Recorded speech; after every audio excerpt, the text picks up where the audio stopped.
নমস্কার, আমি বিষ্ণু। সুকনিরের আরও একটি ভিডিওতে আপনাদের সকলকে স্বাগত জানাই। আশা করছি আপনারা সকলে ভালো আছেন। হ্যাঁ, আমিও ভালো আছি। আজ বৃহস্পতিবার, ঘড়িতে এখন ওই সকাল 8:30। ঈদ উপলক্ষে আজকে আমাদের অফিস ছুটি, তাই একদম কাল বিলম্ব না করেই শুরু করে ফেললাম বড় ভিডিও বানানো, যাতে আপনাদের সাথে একটু বেশিক্ষণ কথা বলতে পারি। অন্য দিনগুলির মতো আজকেও আমার চা দিয়েই দিন শুরু। সকালে ব্রাশ করবার পর খালি পেটে এক গ্লাস জল খেয়ে যদি চা পান করা যায় না, তাহলে মনে হয় যেন একটা দিন শুরু করবার আলাদাই এনার্জি পেলাম। সকালের কাজকর্ম সেরে নিয়ে ভাবছি আর জলখাবারে কী খাওয়া যায়। তখনই হঠাৎ মাথায় এলো যে হ্যাঁ, আমার তো এখনও অল্প একটু ম্যাগি বেঁচে আছে, তাহলে সেটাকেই বানিয়ে ফেলে খাওয়া যাক। আর এমনিতেও জানেন তো আমি ম্যাগি খেতে খুব ভালোবাসি। মা এদিকে বলে যে বেশি ম্যাগি খাওয়া তোর পেটের পক্ষে বা শরীরের পক্ষে ভালো না, বাট স্টিল তবুও ভালোবাসি। এদিকে আবার জল শেষ হয়ে গেছে, তো তাই মা বললো বাবু জলটা একটু তুলে দে, তাহলে আমি বোতলগুলোতে জলটা ভরে ফেলি। ভাবছি আজ একটু মার্কেটে যাব, দেখি কি কিনতে পারি, সাথে আপনাদেরকেও নিয়ে যাব। দেখুন, এসে গেছি মার্কেটে। এখানে 1 কেজি দইয়ের দাম 80 টাকা লেখা ছিল, তবে ছাড় দিয়ে বলছে 60 টাকা, কিন্তু এক্সপায়ারি শুধু কালকের ডেট অবধি, ওই জন্যই ছাড়টা দিয়েছে।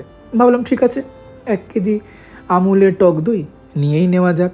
সাথে আমি নিয়েছি একটা ওই সার্ফ এক্সেল 1 কেজির, ঠিক আছে, আর সাথে এই টক দই। আর এদিকে মা বলেছিল ভীম সাবান নিতে, তো এটার দামও যা আর 3টে নিলেও তাই। তো আমার মনে হলো বেটার 3টেই নিয়ে নিই, 3টের দাম 30 টাকা, 10 টাকা করে, ভালোই, তাই নিলাম। আর নেওয়ার বলতে আর কি কিছু নিয়েছি, দাঁড়ান দেখি। ও, আর ভেবেছিলাম যে হ্যাঁ, ধূপটা শেষ হয়ে গেছে, তো মলে দেখতে পেলাম, তাই ধূপটা নিয়ে নিলাম।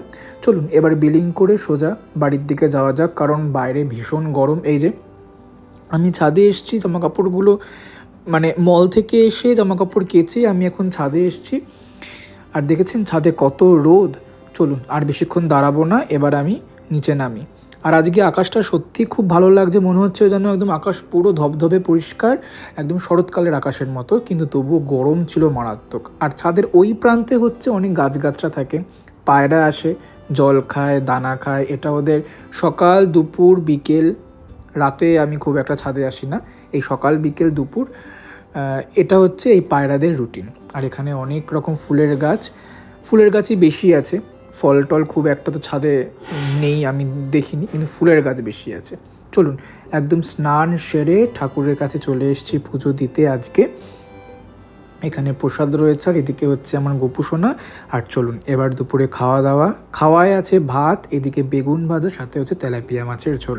মাছ বলতে আমি রুই মাছটা খেতে ভালোবাসি, বা কাটাপোনাটাও খেতে ভালোবাসি, বাট তেলাপিয়া মাছটা ইউনিক। তেলাপিয়া ভালো লাগে, পমফ্রেট সেটাও ভালো লাগে।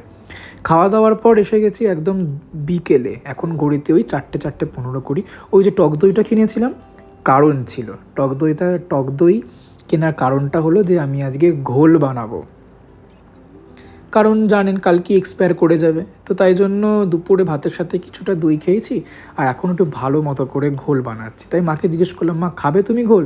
মা বললো হ্যাঁ বানা। তাহলে চলো শুরু করা যাক ঘোল বানানো। আমি আমার মতো করে বানাচ্ছি ঘোল, চলুন দেখা যাক মায়ের কী রিয়াকশান হয়।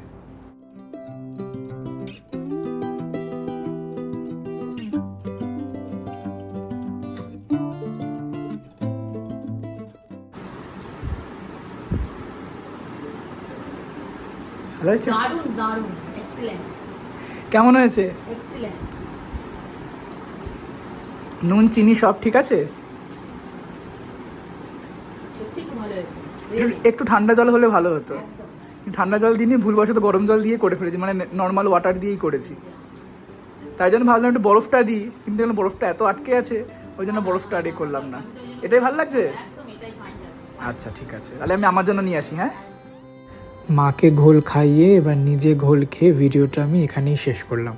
চলুন, শুভরাত্রি, দেখা হচ্ছে খুব শীঘ্রই একটি নতুন ভিডিওতে। সবাই ভালো থাকবেন, সুস্থ থাকবেন, সাবধানে থাকবেন। দেখা হচ্ছে আরও একটি নতুন ব্লগে।